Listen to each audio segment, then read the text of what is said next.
Well, Claire, the Prime Minister did not go into a lot of details about how this evaluation will play out. But what we know from his speech is that from today, authorities have started evaluating every single district in every single state to identify places that have not had any coronavirus infections or not had an infection in the last 28 days. And they intend to announce that these places will be allowed necessary activities after April 20th. There's no clarity on what these necessary activities will be, whether it means transport will be reinstated or shops will be allowed to open.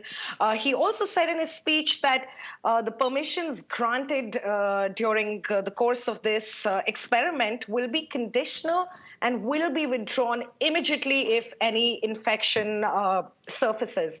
Now, it's quite clear that the impact of the lockdown on daily wage earners and migrant workers is something that's playing on his mind, and that's why his government has announced this experiment. He said as much in his speech when he said that one of my topmost priorities is to reduce the difficulties in the lives of the poor.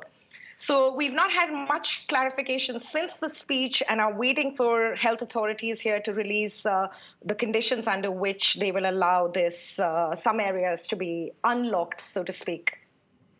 So whichever way you look at it, this is bad news for migrant workers.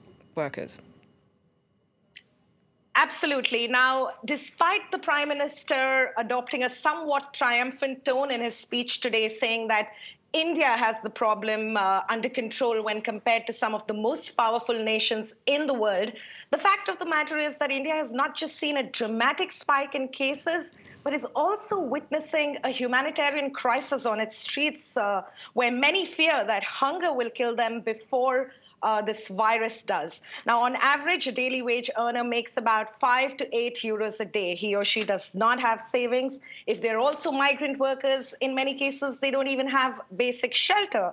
So for people like that, the Prime Minister's repeated insistence on maintaining social distancing is a very confusing message. How do you maintain social distance when you live 7 or 10 people in a small room that's only 8 feet by 10 feet? How do you wash your hands when you cannot afford to buy soap or don't have access to running water? So really a grave, grave crisis for India's daily wage earners and migrant workers who had hoped that the lockdown would be lifted today.